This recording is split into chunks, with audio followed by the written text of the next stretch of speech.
video, I will explain the idea behind cross product of two vectors, how to calculate it, and how to implement it in MATLAB. So let's get started. First of all, let's explain the difference between a scalar quantity and a vector quantity. A scalar quantity is a quantity that has a magnitude only, just a magnitude. So for example, speed. Speed is simply how fast you are traveling. So for example, we can say this car is traveling at a speed of 20 meters per second. So it's just a magnitude. However, for a vector quantity has both a magnitude and a direction associated with it. As an example, velocity. Velocity is the speed, but in a given direction. So we can say that this car is traveling at a speed of 20 meters per second, but to the east. So we added to the east part here in order to express a vector quantity, which is a velocity. All right, but the question here is how we can represent or write a vector in a coordinate system. One of the coordinate systems is the Cartesian coordinate system. So this system has three axes, x, y, and z, and I want to represent a vector, for example, a, in this coordinate system.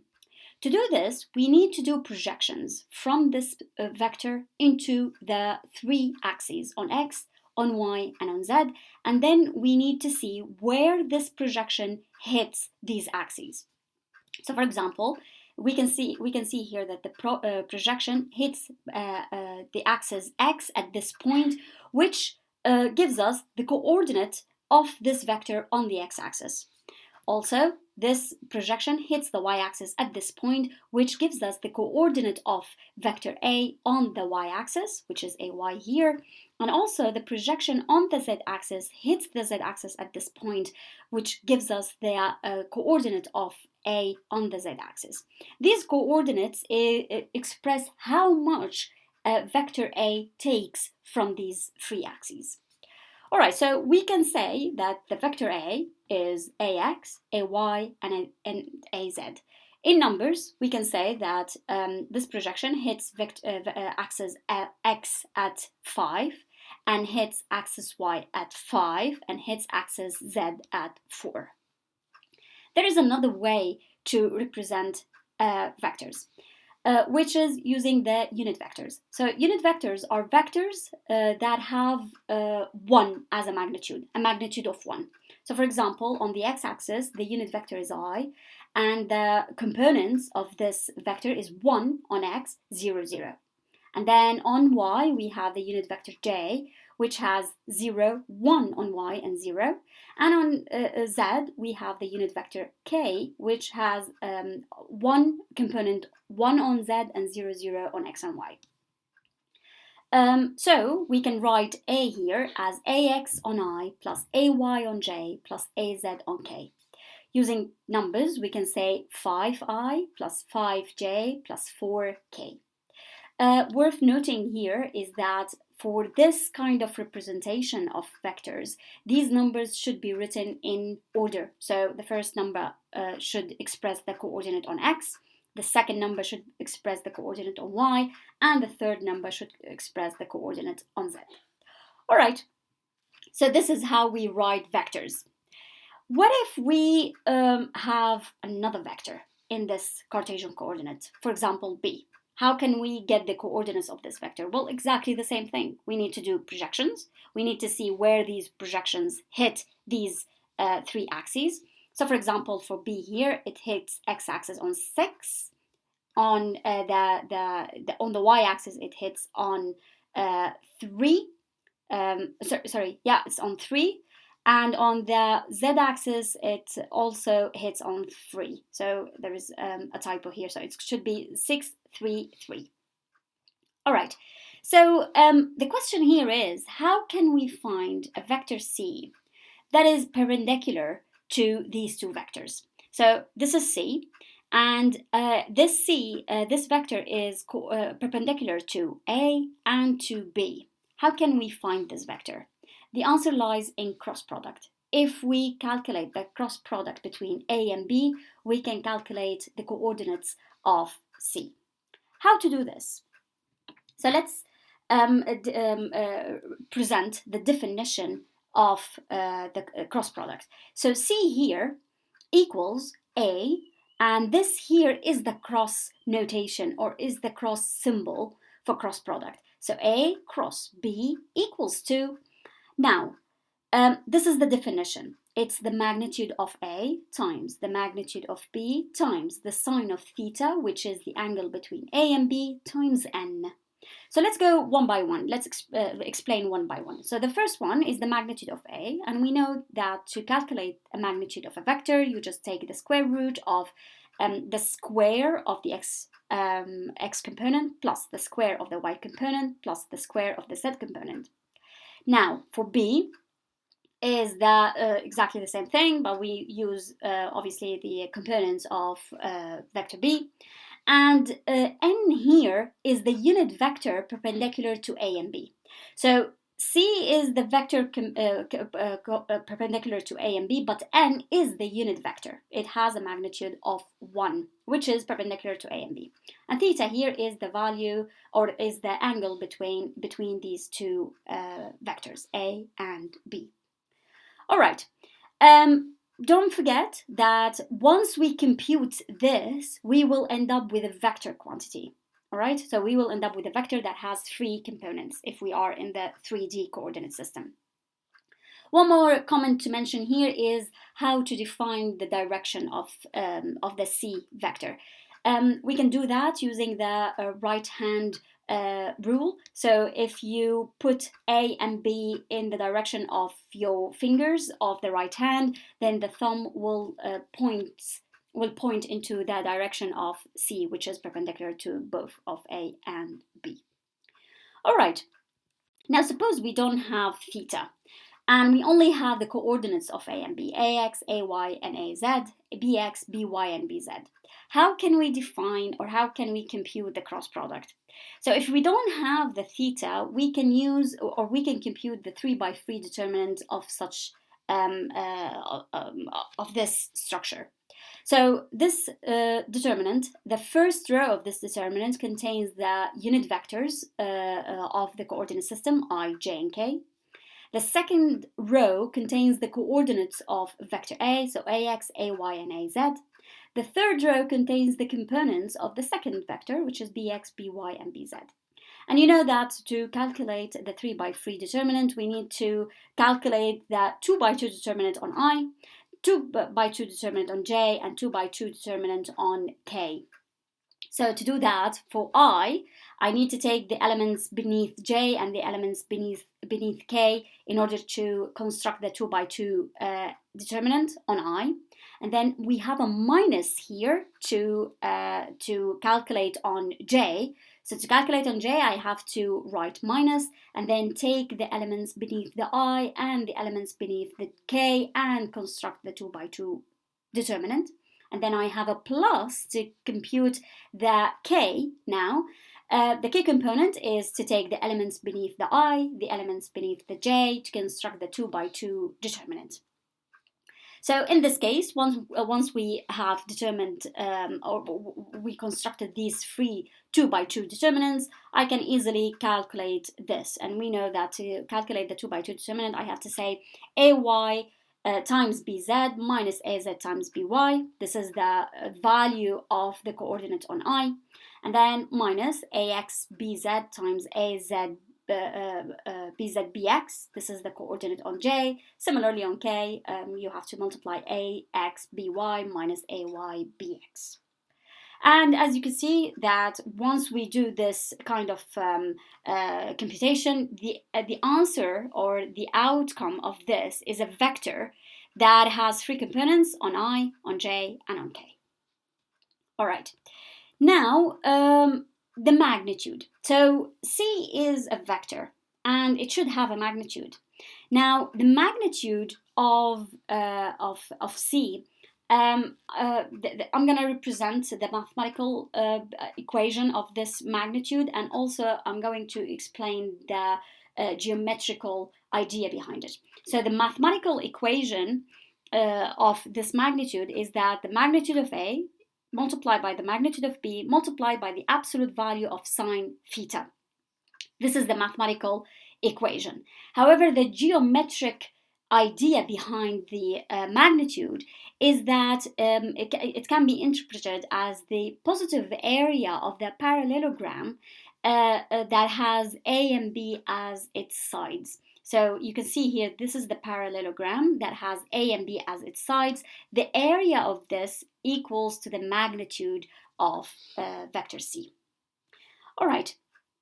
Now, I want to summarize a couple of special cases of vectors A and B. So if A and B are parallel and they have theta equals 0 between both of them, then the cross product between these two vectors is 0, or the magnitude of the cross product between these two vectors is 0.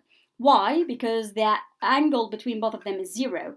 And the magnitude, to compute it, we have to compute the magnitude of A times the magnitude of B times the sine of the theta. The theta here is 0, and the sine of 0 is 0, which gives us 0.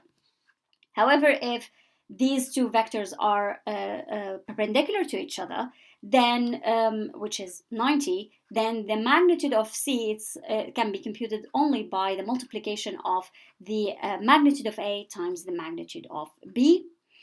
If these two vectors are parallel, but the angle between both of them is 180, it's exactly the same case as the 0. So the result here is 0. And if it's 90, but the inverse way, which is minus 90, so it can be computed also similarly to the 90 case. So it's the multiplication of the magnitude of A times the magnitude of B.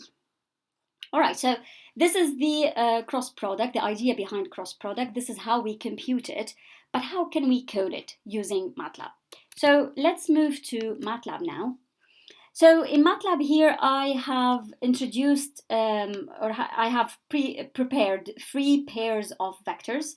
I have 2 vectors with an acute angle between both of them, and I have 2 vectors with a right angle between both of them, and I have 2 parallel vectors. So first, I told you that they have these kinds of angles, but most of the times you don't know what the angle between these 2 vectors is. So first we need to find out, let's find out the angle between these 2. Let's prove that the angle between A and B, the first pair of vectors, is actually acute. To do this, we need to use the dot product. So the dot product was explained in the previous video, so I'm going to put a link to that video so you can go and check it out. But to do this, so first then let's calculate the angle between A and B. To do this, let's first calculate the dot product between A and B. So it's dot, let's call it dot. And to do that, we use the dot command built in MATLAB, which is dot of A and B. All right, now I need to calculate, so to calculate the angle, I need the dot product, and I need the magnitude of A, and I need the magnitude of B. To calculate the magnitude of A, I'm going to call it A norm, which is using the command norm. So it's just norm A, and it will calculate the magnitude of A.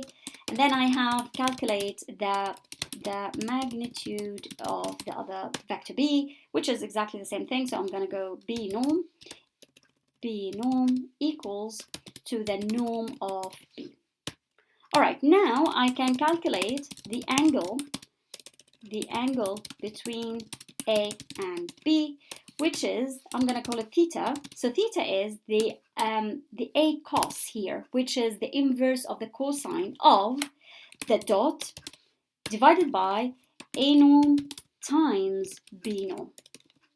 And all of this was explained in the previous video. All right, so this is it. So I'm going to put a semicolon here. So the value of the theta here will be calculated in radian. To convert the angle from radians to degrees, I can say theta degrees equals to, I'm going to use the rad to dig command of theta in order to see the actual angle. So I'm not going to put a semicolon here because I want to show the outcome in the command window. I'm going to run this, and the value here, so the value here, which is 9.69, is the value of the angle between these two vectors here, which is obviously an acute one. All right, so now we know what's the angle between these two vectors, and to do what we are going to do now is, so I'm going to put a partition here. I need to calculate the cross product now between A and B. Now, to do this, I'm going to call it C, as in the slides. C equals 2. To calculate the cross product in MATLAB, we use the command cross. So cross A, B. So this is the cross product. I'm not going to put the semicolon. And I want also to calculate the magnitude of C. So C magnitude equals to, as seen before, I need to use the magnitude of A times the magnitude of B, and then I need to times the absolute value of the sine of the theta. All right, I'm not going to put the semicolons here. I'm just going to run it in order to see what's C and what's the magnitude of C. You can see here that the cross product is a vector. It has 3 components, on X, on Y, and on Z. And the magnitude here, which is A norm times B norm times the absolute value of the sine of the theta, is 11. So this is the magnitude of this vector. All right, now we have agreed that this vector is perpendicular to both A and to B. Let's prove this. Let's prove that C is actually perpendicular to both A and B.